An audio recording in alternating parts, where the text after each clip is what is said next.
La liste d'hébergement a bien été signée par tout le monde. Donc Valérie, tu pourras signer, s'il te plaît.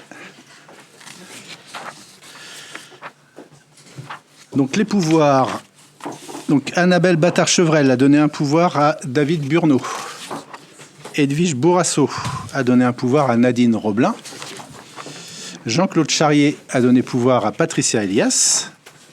Sandrine Gauvry a donné un pouvoir à Valérie Toumazeau. Christian Guillet a donné un pouvoir à Thibaut Bernardin. Et Franck Lebreuilly a donné un pouvoir à Hervé Motte.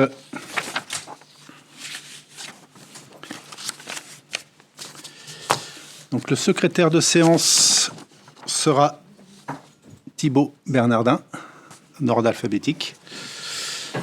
Voilà, donc tu seras chargé de valider, vérifier le procès-verbal.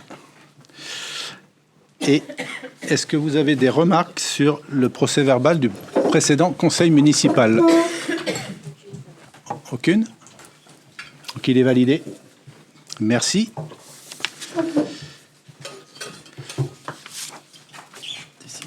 Les décisions du maire, est-ce que vous avez des questions? Tout est clair. Parfait. Merci bien. Et donc on va pouvoir passer à l'ordre du jour.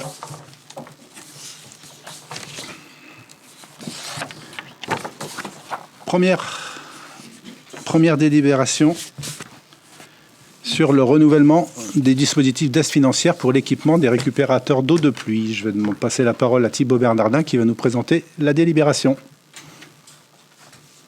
Alors, un récupérateur d'eau de pluie permet de réduire de manière conséquente. Un récupérateur d'eau de pluie permet de réduire de manière conséquente la facture d'eau d'un foyer et de gérer l'eau de façon beaucoup plus vertueuse. Avec une seule cuve de récupération, il est possible de gérer simplement l'arrosage d'un jardin et donc d'économiser sur les factures en eau, ce qui fait de cet équipement un investissement réellement intéressant. En prévision des restrictions d'eau et des sécheresses à venir, et afin de prendre en compte les enjeux de développement durable qui consistent en l'émergence de villes et communautés durables, il est indispensable pour tous de s'équiper de récupérateurs d'eau. La ville souhaite donc renouveler la mise en place de l'aide à destination des habitants pour investir dans des récupérateurs d'eau. Cela vise à souligner la préoccupation de la ville vis-à-vis des enjeux de gestion de l'eau et de son souhait d'aider les Sorigniéroises et les Sorigniérois à entretenir leur culture, contribuant à la ville nature. Donc chaque habitant candidat au dispositif devra remplir un formulaire de participation en y joignant la facture du récupérateur acheté. Afin d'encourager le plus grand nombre à s'équiper, la ville financera 50% du coût du récupérateur dans une limite de 50 € par récupérateur et dans la limite de 2 récupérateurs maximum par foyer et par an. Aucune demande supplémentaire par foyer ne pourra être sollicitée ensuite pendant 3 ans. Les factures d'achat émises à partir du 1er janvier 2026 seront également éligibles. Les demandes d'aide pour l'acquisition d'un récupérateur d'eau pourront être déposées jusqu'au 15 décembre de cette année 2026 afin de permettre l'utilisation des crédits de subvention qui sont inscrits au budget de cette année. À savoir que le budget alloué pour cette année 2026 est fixé à 2 500 €. Cette opération pourra être reconduite chaque année sous réserve du vote des crédits correspondant au budget. Les dossiers seront analysés au fil de l'eau et une fois le budget épuisé, l'opération prendra fin. Et ce dossier a été présenté lors de la commission finances du 30 avril 2026. Donc je propose aux membres du conseil municipal d'autoriser la mise en place de ce dispositif d'aide financière pour l'équipement de récupérateurs d'eau de pluie. Y a-t-il des questions? Pardon. Quand même. Pas de question, mais une affirmation, vu que c'est quelque chose qui est en place quand même depuis quelques années. On ne peut que se satisfaire que ce soit reconduit. Merci à vous. Et on fera une évaluation de l'utilisation du budget une fois que l'opération sera terminée pour vérifier qu'il y a bien suffisamment de demandes. Je te laisse aller plus loin. Vas-y, procède au vote. Oui. S'il n'y a pas d'autres questions, bien sûr. Y a-t-il d'autres questions? Bon, je vous propose de passer au vote. Qui est pour?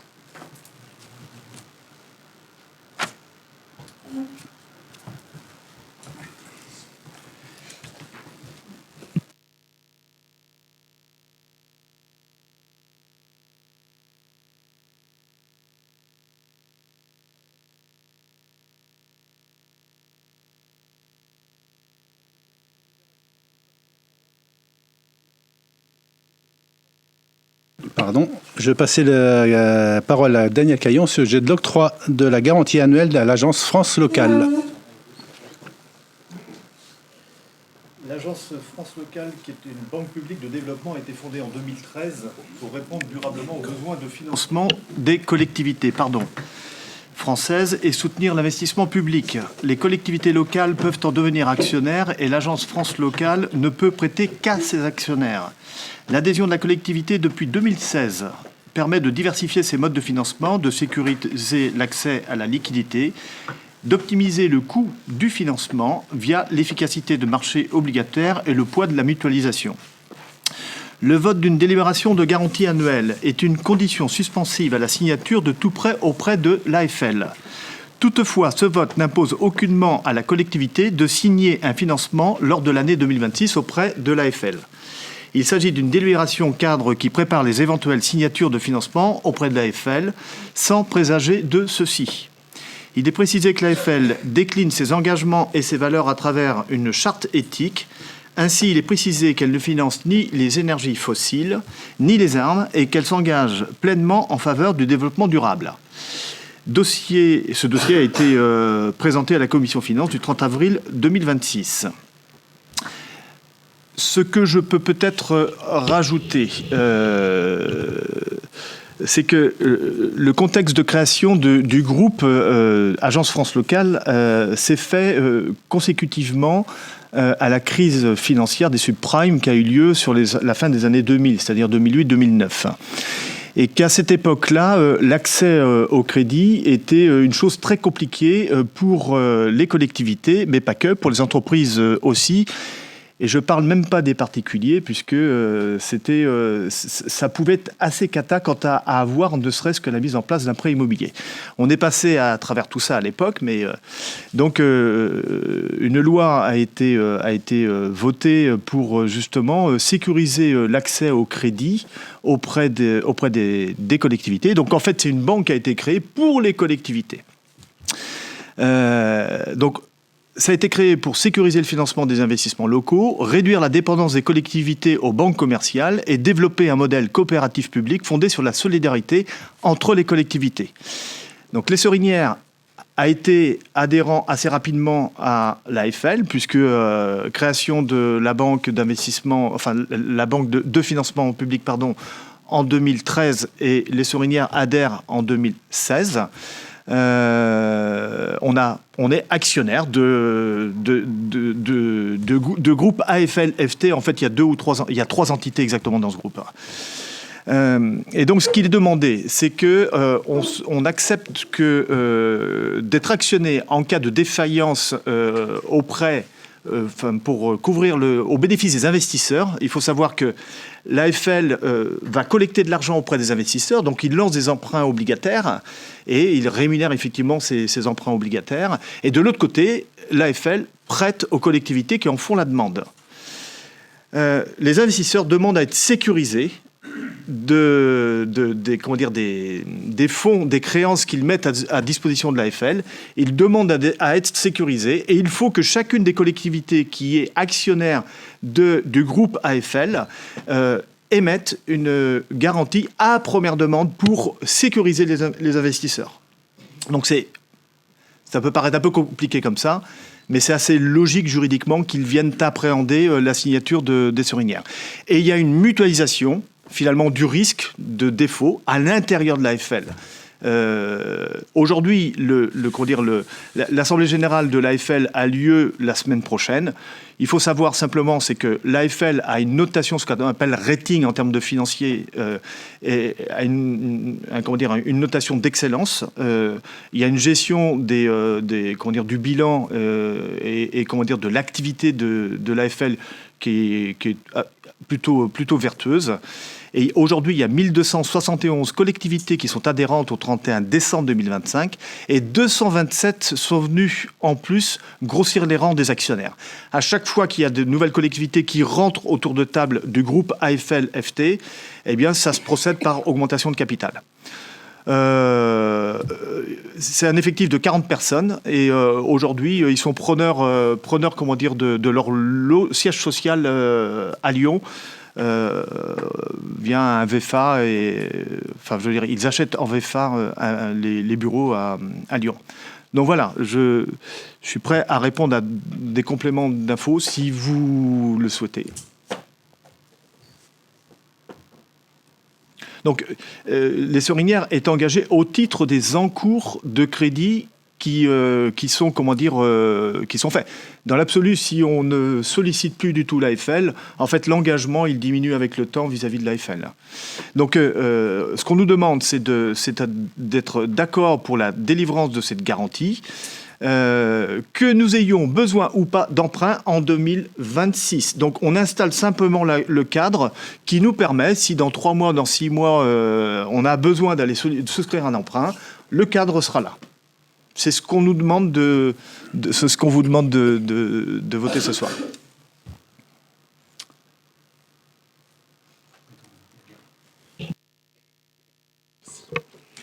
Merci Daniel pour ces différentes précisions-là.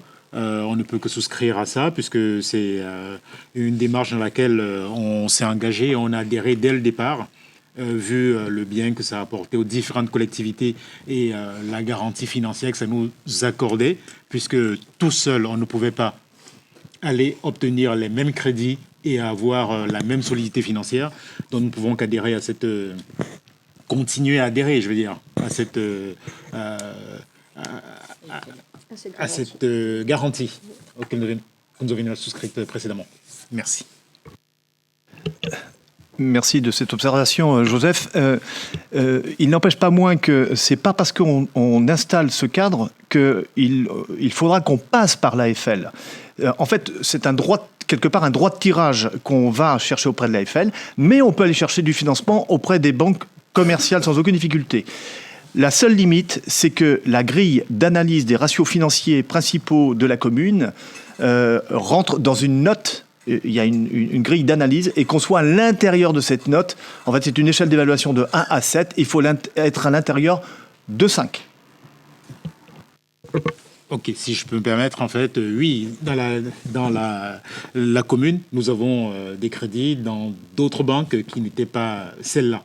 Donc, nous avions regardé au coup par coup, comme on va sûrement le faire en commission finance, pour regarder les meilleures conditions dans lesquelles souscrire ces prêts-là.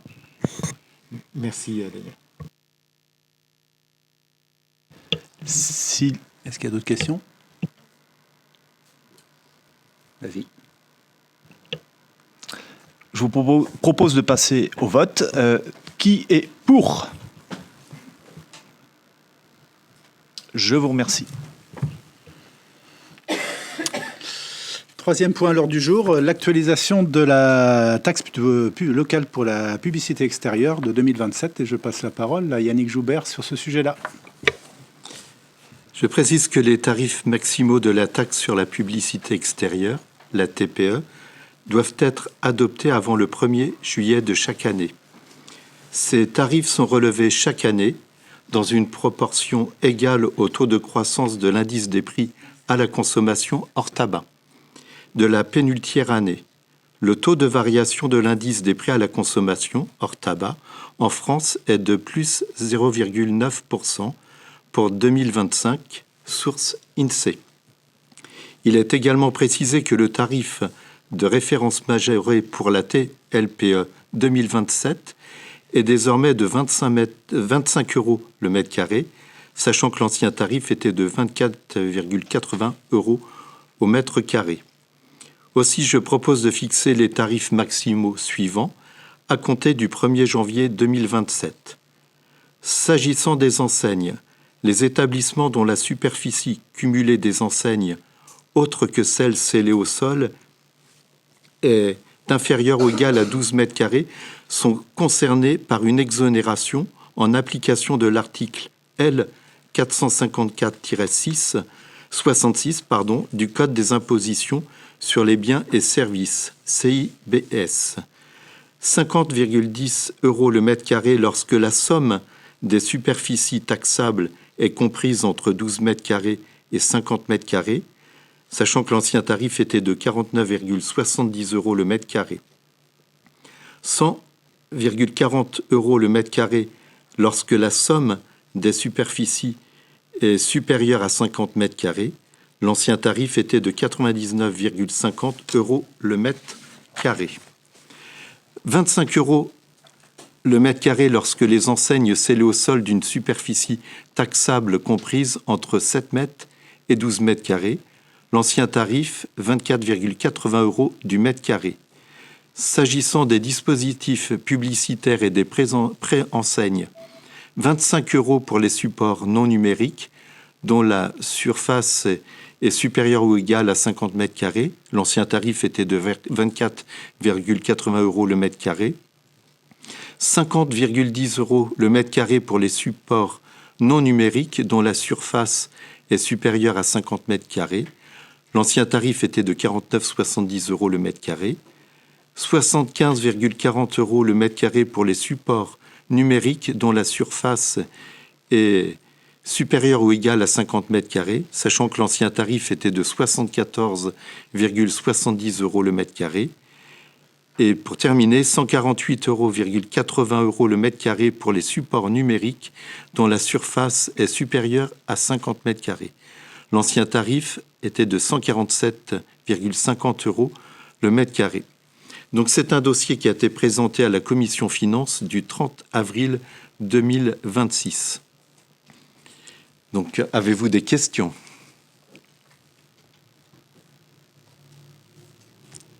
Donc je propose de fixer les tarifs maximaux suivants à compter du 1er janvier 2027.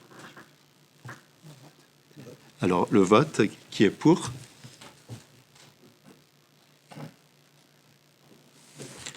Merci.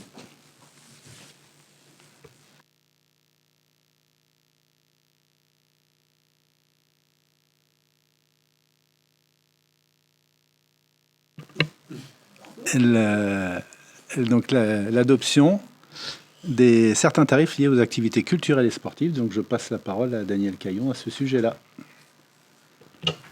Donc on vous propose de délibérer sur l'actualisation de ces tarifs pour l'année 2020, enfin pour la rentrée donc tarif septembre 2026 à août 2027. Et il sera proposé une augmentation des tarifs à hauteur de l'inflation, soit 2% minimum. Je reviendrai dessus après. Donc pour les tarifs annuels enfants sur les activités théâtre, peinture et multisport, eh bien les tarifs vont pour les quotients familiaux planchers passe de 85 à 87 € pour le théâtre, 85 à 87 € également pour la peinture et inchangé pour les 24 € sur le multisport parce que 2% ça fait des pouillèmes de centimes, donc on laisse le tarif inchangé. Et puis vous avez pour les quotients familiaux plus élevés, donc le quotient familial à 1410, un tarif qui passe de 195 à 199 pour le théâtre, de 265 à 272 pour la peinture et 52 à 54 pour le multisport. Et les usagers hors commune ont déjà et se verront appliquer une majoration de 30%. En fait, donc, il n'y a pas de changement sur ce qui est l'existence, simplement l'actualisation de plus 2% des tarifs. En ce qui concerne les tarifs annuels adultes, on va retrouver la même chose en termes d'évolution, à savoir que pour le théâtre Sorigny-Roise, la proposition est faite de passer de 203 à 207, pour les extérieurs aux Sorinières de 237 à 241. Pour l'atelier dessin, peinture pour les Sorinières, 253, enfin pour les habitants des Sorinières, 253 vers 258 avec la hausse de 2%. Et l'atelier dessin, peinture pour les extérieurs, de 314 à 320 €. Je m'arrête juste là. On aurait pu retenir, proposer ce soir au Conseil une actualisation sur une inflation plus faible, à savoir on aurait pu faire une actualisation à 0,9 par exemple, mais quand on a travaillé sur le sujet, on savait que l'inflation était déjà en train de galoper. Au mois d'avril, elle a été actualisée par l'INSEE, elle dépasse déjà les 2%, on est à 2,2%, et il y a fort à parier que sur les mois de mai, juin, juillet, ça continue à augmenter assez sensiblement. C'est pour ça qu'il vous est proposé de voter sur une actualisation limitée à 2%, quand bien même l'inflation est supérieure à ça. Pour les tarifs des événements de la saison culture, on propose de laisser inchangés les différents tarifs A, B, C, D, les tarifs pleins et réduits, donc comme vous les voyez à l'écran. Donc on propose plutôt de rester sur ces forfaits existants et de ne pas en bouger, considérant qu'on est plutôt sur ce qui se pratique globalement sur les extérieurs à la commune de Sorinières.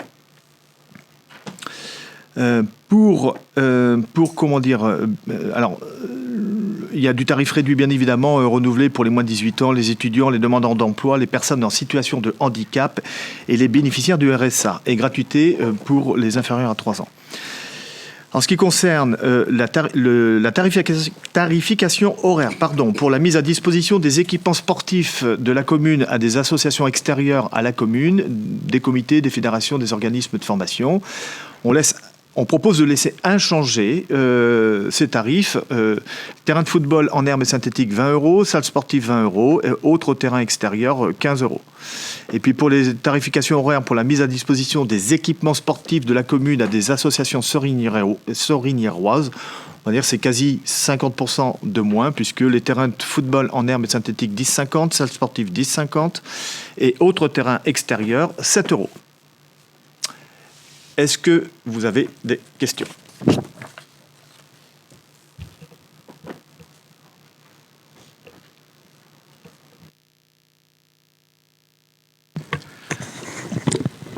Par rapport aux dernières délibérations du dernier conseil municipal et le taux d'augmentation qu'on avait voté pour d'autres types de services, on a vu en commission finances tous ensemble qu'on suivait presque ce même taux d'augmentation. Donc ça semble complètement cohérent. Et puis ce qu'on va aussi préciser, c'est que cette tarification de mise à disposition pour les équipements sportifs, c'est vraiment quelque chose à retenir. Le tarif n'a pas changé. Et ça n'a pas changé. Ça permet à nos associations de pouvoir vivre et de pouvoir se développer en fait sans problème, sans avoir une augmentation prévue par la mairie, même si on ne leur donne pas ça et qu'elles ne payent pas cette somme-là, puisque c'est à valoriser dans leur bilan, mais pour montrer l'aide que la municipalité leur accorde depuis des années. Donc c'est juste la précision que je voulais apporter sur le pourcentage d'augmentation par rapport au dernier délib qu'on a fait. Sylvie. Véronique. Oui, sur le document, donc on a bien une majoration de 30% pour les usagers hors commune, ligne qui est en dessous du tarif annuel enfant. Je voulais savoir si c'était la même augmentation concernant les activités adultes, puisque là, dans les chiffres qui nous sont proposés, le théâtre pour les Soriniérois est à 203 et le théâtre extérieur Soriniérois 237. Du coup, c'est pas 30%. Oui, c'est quelque chose qu'on a observé, c'est-à-dire qu'il y avait un écart ou une absence de logique finalement entre certains tarifs qui sont avec pour les extérieurs 30% en plus, et là pour les adultes, pour les tarifs adultes, c'est pas, je crois que c'est 17 ou 18% simplement d'écart. Je ne sais pas à quelle logique ça répondait. Peut-être que Joseph, tu sauras répondre, ou certains membres de l'équipe précédente, vous saurez répondre. En tout cas, on n'a pas nous, décidé, en tout cas proposé de changer cet ordre-là, mais vous allez pouvoir nous apporter quelques précisions. Merci Daniel pour la patate. On en a parlé en commission, mais merci pour la patate chaude. Je veux dire,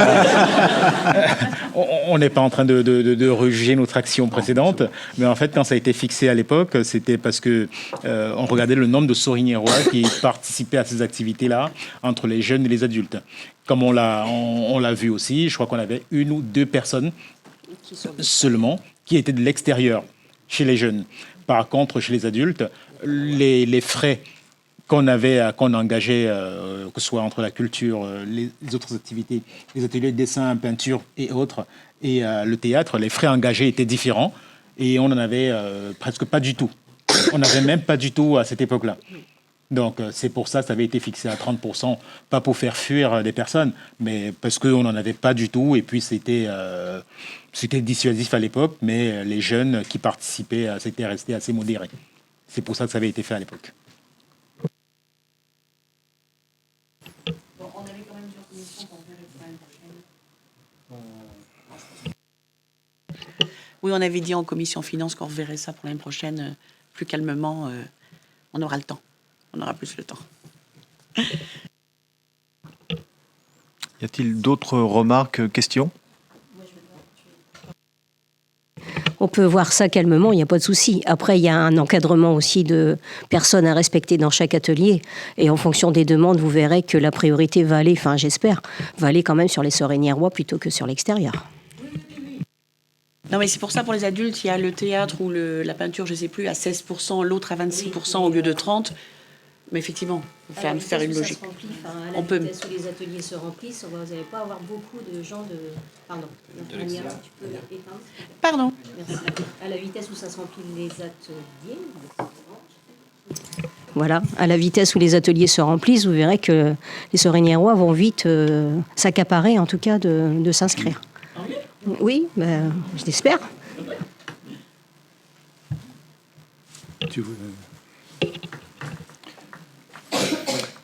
Je vous propose de passer au vote.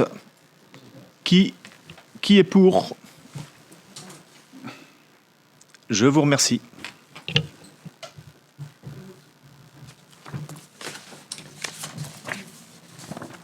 Délibération numéro 5, l'élection des délégués du conseil municipal au conseil d'administration du CCAS. Juste pour vous signaler que par rapport à le projet de la notice qui vous avait été envoyée, il y a eu quelques petites coquilles qu'on va modifier. Donc, Véronique, je te laisserai préciser les candidats de chacune des listes. Merci David. Lors du dernier conseil municipal, le 9 avril, par délibération, nous avons décidé de fixer à 10, 5 délégués du conseil municipal et 5 personnes nommées par monsieur le maire, le nombre de membres du conseil d'administration du centre communal d'action sociale, le CCAS. Je vous propose donc d'élire les 5 délégués du conseil municipal à la représentation proportionnelle au plus fort reste.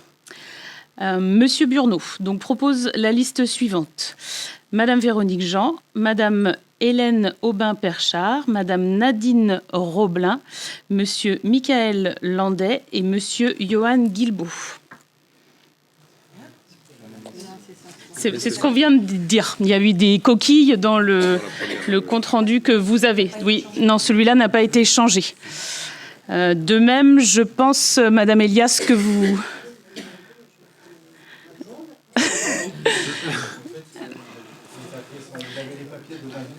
Voilà, les papiers sont les bonnes listes.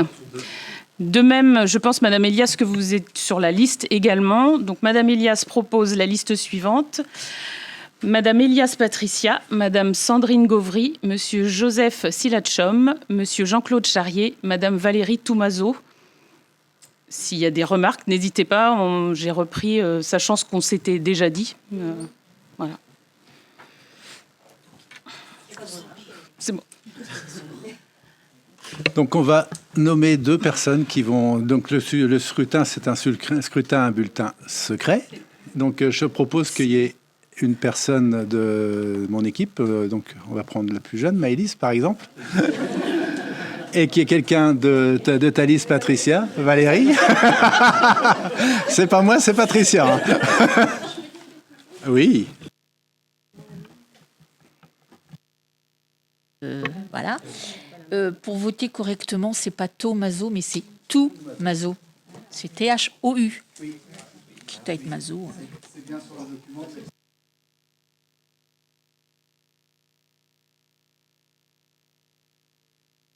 Donc c'est un vote à bulletin secret. Donc vous avez des enveloppes devant vous avec deux papiers. Donc ceux qui ont des pouvoirs, vous mettez votre vote dans 2 enveloppes. Et ceux qui n'ont pas de pouvoir, une seule enveloppe. Merci.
Monsieur Burneau.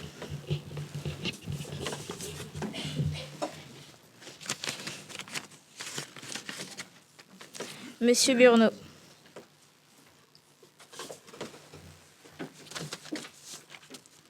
Monsieur Burneau.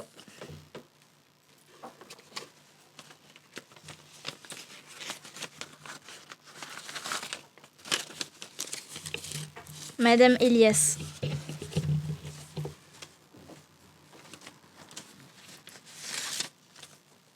Madame Elias.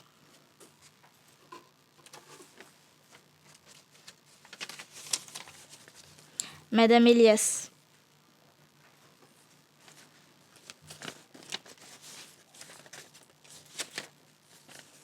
Monsieur Burneau.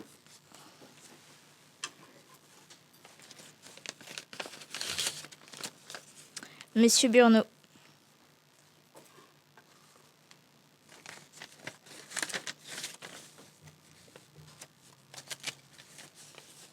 Monsieur Burneau.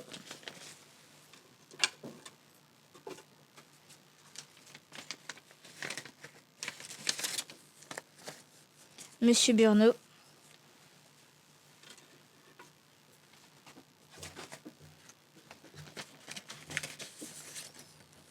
Monsieur Burneau.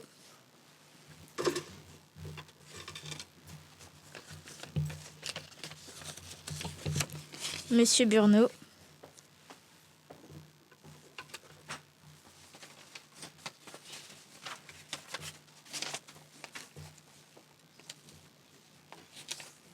Monsieur Burneau.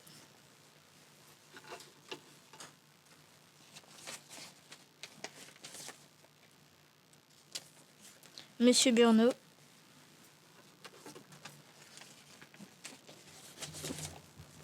Madame Elias.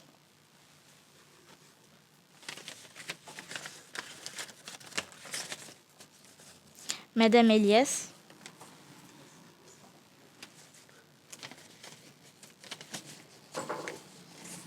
Il y en a deux dans la même enveloppe. Oui, c'est ça.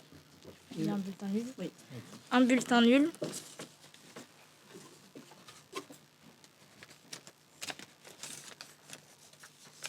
Monsieur Burneau. Monsieur Burneau.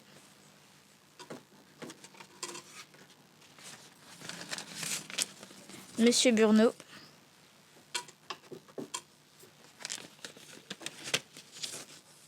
Monsieur Burneau.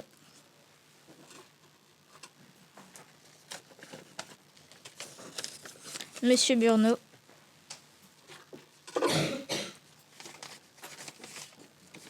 Monsieur Burneau.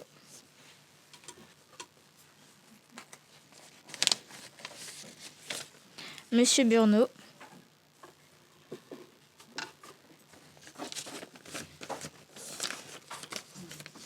Monsieur Burneau.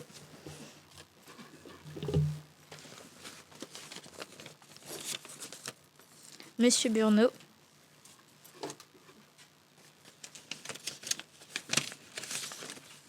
Monsieur Burneau.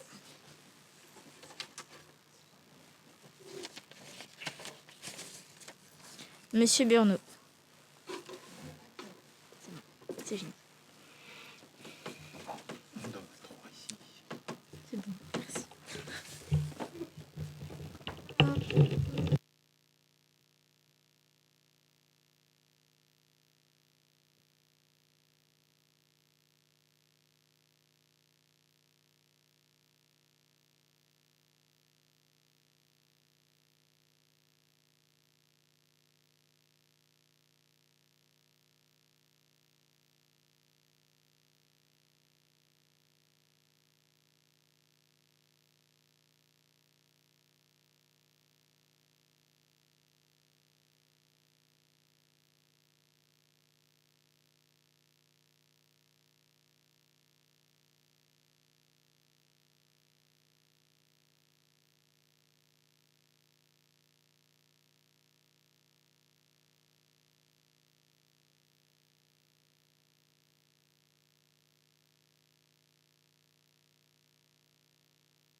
Donc les résultats, donc c'est 4 élus pour la liste de David Burneau et 1 élu pour la liste de Patricia Elias. Donc les personnes élues seront Véronique Jean, Hélène Aubin-Perchard, Nadine Roblin et Mickaël Landais. Et enfin Patricia Elias, ce qui fait 5. Donc le prochain CA du CCAS aura lieu donc la semaine prochaine, le 20 mai à 18h30 à la mairie annexe. Merci. Ça n'a pas trop de rapport avec le conseil municipal, mais j'ai vu que le même soir, il y avait aussi la réunion pour le règlement intérieur. Oui. Je fais une petite parenthèse, Ouais. mais voilà. Mais je pourrais pas être aux deux. Ok. On avait un vrai délai légal avec... D'ailleurs, mis à part moi, je pense pas que je puisse déléguer. Si tu peux Si je peux déléguer déléguer si tu veux, oui. Ok. Il n'y a pas de souci. Le point numéro 6, c'est le renouvellement de la commission communale des impôts directs. Donc, je rappelle que selon l'article 1650-1 du Code général des impôts, cet article prévoit que dans chaque commune, il doit être institué une commission communale des impôts directs. Donc, dans les communes de plus de 2000 habitants, ce qui est notre cas, la commission est composée de 9 membres, le maire ou son adjoint délégué, et le président de la commission, et 8 membres, commissaires titulaires et 8 commissaires suppléants. Donc la commission est désignée pendant la durée du mandat du conseil municipal, et ces personnes sont tirées au sort dans une liste de 32 noms qui est proposée par la commune. Donc cette commission tient une place centrale dans la fiscalité directe locale. Elle a notamment pour rôle majeur de donner chaque année son avis sur les modifications d'évaluation ou les nouvelles évaluations des locaux d'habitation recensés par l'administration fiscale. Donc en gros la valeur locative des habitations. Et depuis sa mise en œuvre au 1er janvier 2017, de la réalisation des valeurs locatives des locaux professionnels, elle participe aussi à celle des locaux professionnels. Donc avec les paramètres départementaux d'évaluation, qui sont le secteur, le tarif et le coefficient de localisation. Conformément à l'article 1650 du Code général des impôts, la désignation des commissaires doit être effectuée par le directeur départemental des finances publiques. Elle est réalisée, comme je disais tout à l'heure, à partir d'une liste de contribuables en nombre double, soit 32 personnes, proposées sur délibération du conseil municipal. Les commissaires doivent être de nationalité française ou ressortissants d'un État membre de l'Union européenne, âgés de 18 ans au moins, de jouir de leurs droits civils, d'être inscrits au rôle des impositions directes locales dans la commune, taxes foncières, taxes d'habitation ou cotisations foncières des entreprises, être familiarisés avec les circonstances locales et posséder des connaissances suffisantes pour l'exécution des travaux confiés à la commission. Donc la liste des 32 personnes qui sont proposées, donc Daniel Caillon, Jean-Luc Beignet, Elisabeth Bailly, Lucie Corbineau, Hervé Leroux, Hélène Aubin-Perchard, Nathalie Kéméré, Bruno Nguema Ekomo, Daniel Pelletier, Ania Requilé, Erwan Ferchal, Annabelle Batard-Chevrel, Nadine Roblin, Bruno Arzel, Mireille Motte, Edwige Bourrasso, Karine Trouillard, Christelle Noté, Caroline Arnaud, Jean Guérin, Héloïse Lillo, Patricia Elias, Frédéric Caillé, Pierre-Yves Robin, Jean-François Béziot, Thierry Bréjon, Patrick Talneau, Alain Guillet, Bernard Guillon, Jean-Paul Hortin, Paul Loiret et Marie-Christine Rabillet-Frontero. Est-ce que vous avez des questions sur cette liste ? Je propose de passer au vote. Qui approuve cette liste ? Merci. Oui, pas de souci. Ce serait, une fois que vous avez la liste des personnes retenues, c'est de faire quand même une petite formation. Oui. Parce que c'est pas uniquement une après-midi par an où on va être pris, mais il y a aussi tout le travail en amont où les gens vont être obligés d'aller visiter les maisons qui seront sur les fameuses listes. Okay. Voilà. Donc ça prend quand même du temps. Ok, pas de problème, on le fera. Le point numéro 7 à l'ordre du jour, l'avenant numéro 2 à la convention d'action d'action foncière avec l'établissement public foncier de Loire-Atlantique sur l'OAP rue de Nantes. Je passe la parole à Emmanuel Junot. Donc l'acquisition de ce terrain est dans la ligne de notre ambition de créer une entrée de ville avec une identité. Et donc pour ça, la commune des Sorinières et l'établissement public foncier ont signé une convention d'action foncière portant sur le périmètre de l'AOP rue de Nantes afin de permettre à l'EPF de négocier, acquérir et porter pour le compte de la commune les propriétés situées dans cet espace. La convention initiale portait sur 2 biens acquis respectivement les 19 juin 2024, 15 rue de Nantes, et le 26 novembre 2024, 27 bis rue de Plaisance. Un premier avenant a été signé le 18 novembre 2025. Il a permis l'acquisition d'une 3e maison le 15 janvier 2026, 7 rue de Nantes. À la suite de négociations avec les propriétaires, l'EPF est parvenu à un accord pour la cession de la maison cadastrée section AD numéro 12 6 11 rue de Nantes d'une contenance de 1257 mètres carrés au prix de 285 000 € hors taxe. Il est précisé que cette maison est dorénavant libre et de tout occupant et qu'un système de surveillance y a été installé. Conformément à la convention initiale, il est nécessaire de signer un avenant afin d'intégrer les montants correspondant à la nouvelle acquisition. Le tableau prévisionnel des dépenses, recettes et prix de rétrocession sont donc le suivant. Donc, je vais vous épargner tous les chiffres, mais en gros, donc le montant de l'acquisition numéro 1, 27 rue de Plaisance, pour un montant de 195 000 € avec ses frais. Le montant de l'acquisition numéro 2 du 15 rue de Nantes à 240 000 € avec aussi un certain nombre de frais. Le montant de l'acquisition numéro 4 du 11 rue de Nantes pour un montant de 285 000 €. J'ai dû louper le montant de l'acquisition numéro 3, voilà, avec ses frais également de 297 803 €. 397 803 €, donc pour un montant total de 1 147 139,20 €. Pas de recette pour l'instant. Voilà. Sur cette base, je propose aux membres du Conseil de valider l'avenant numéro 2 modifiant la convention d'action foncière dans les conditions prévues ci-dessus, de préciser que l'acte authentique ne pourra être régularisé que sous réserve que la maison ne soit pas occupée et d'autoriser Monsieur le maire ou son représentant à signer des pièces nécessaires à la réalisation de cette opération. Avez-vous des questions ?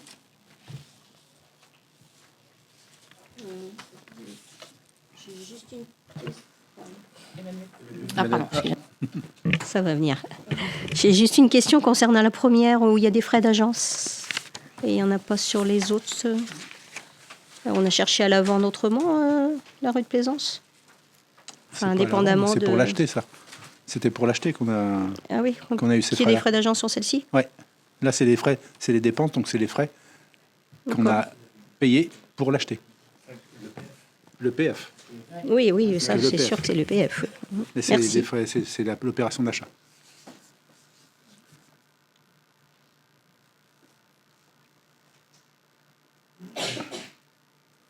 D'autres questions ? Je te laisse mettre au vote, Emmanuel. Donc on va passer au vote. Qui est pour ?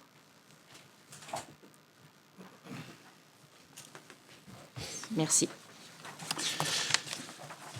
Point numéro 8, l'exercice du droit à la formation des élus. Je passe la parole à Daniel Caillon.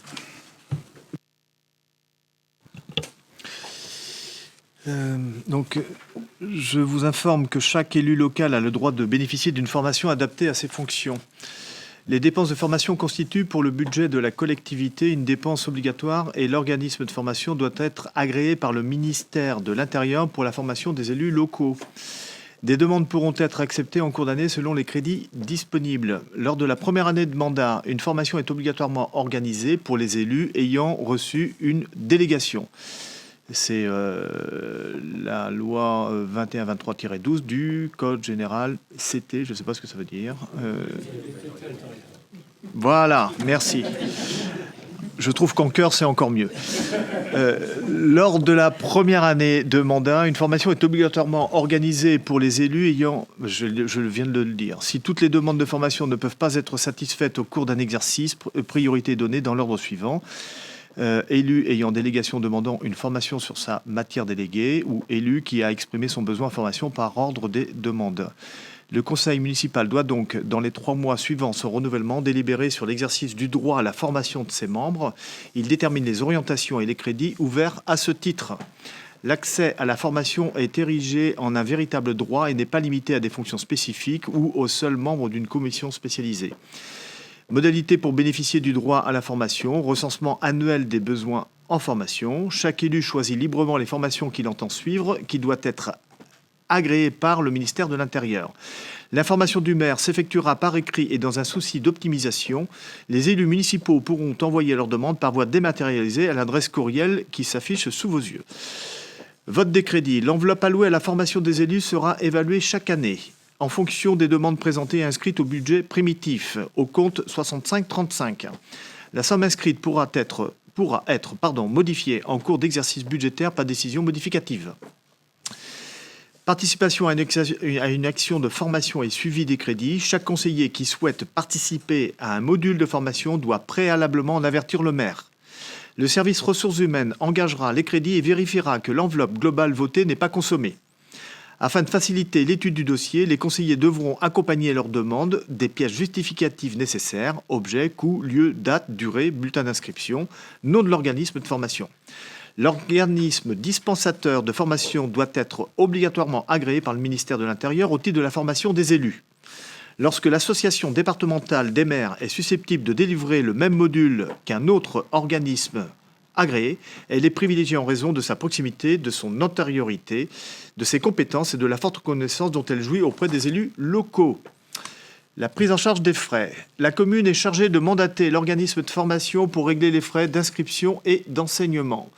Le remboursement des autres frais de formation s'effectuera sur justificatif présenté par l'élu. Ceux-ci comprennent les frais de déplacement, l'hébergement et de restauration.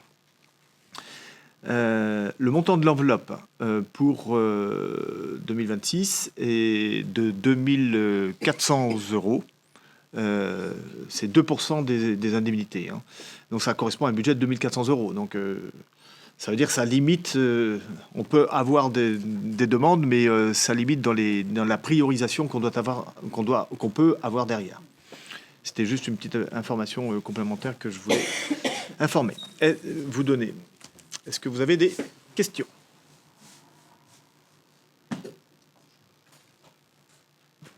Dans ces cas-là, je vous propose de passer au vote. Qui est pour ? Je vous remercie.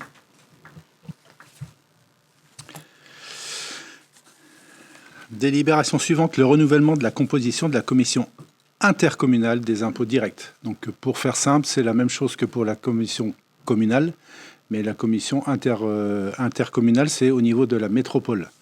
Les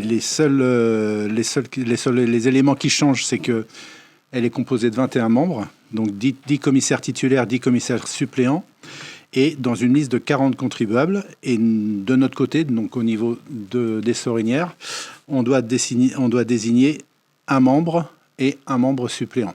Donc je vous passe le détail puisque c'est exactement la même chose que ce qu'on a voté pour la commission communale.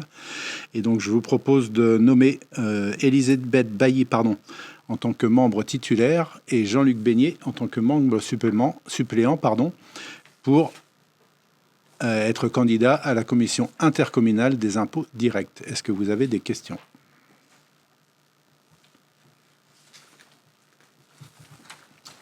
Qui est pour ? Merci. Dernier point à l'ordre du jour, c'est la composition du nouveau comité social territorial. Donc, je vous rappelle que le comité social territorial, il va y avoir des élections de renouvellement à la fin de cette année. Et donc, c'est pour anticiper ces futures élections. Daniel ?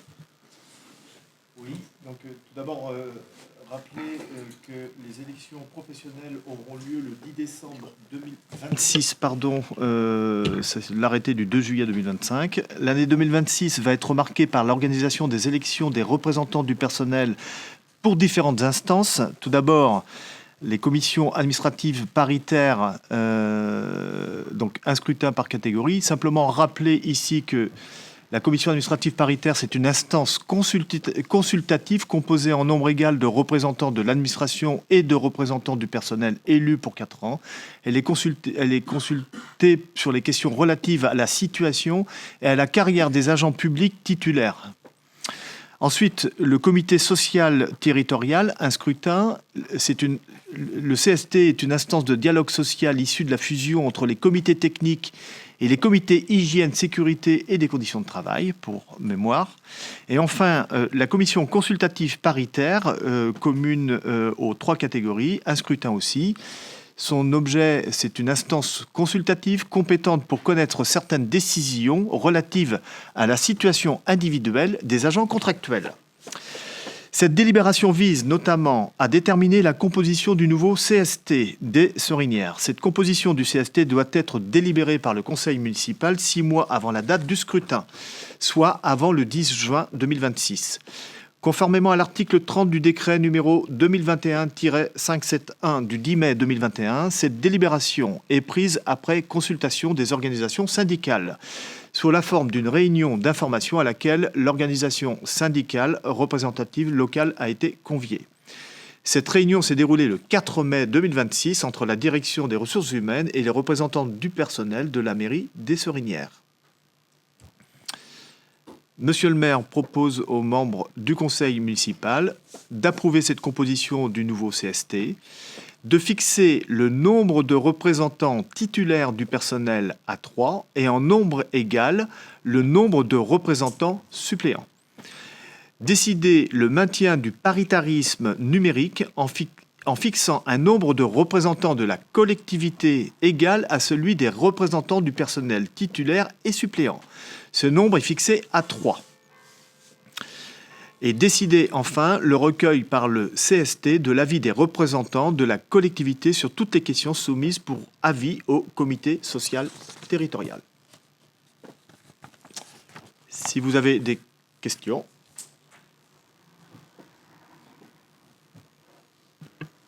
Donc on fait juste reconduire ce qui existait jusqu'à présent avec cette volonté de paritarisme qui nous semble quelque chose de bénéfique.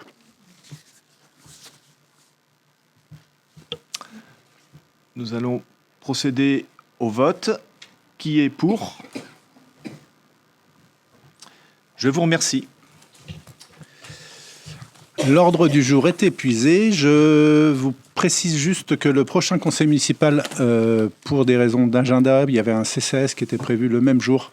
Donc on a privilégié le CCAS aura lieu le mercredi 23 juin prochain. Voilà. Conseil municipal, pardon. Et pour compléter, j'ai reçu une invitation cet après-midi pour l'ensemble des conseillers municipaux à assister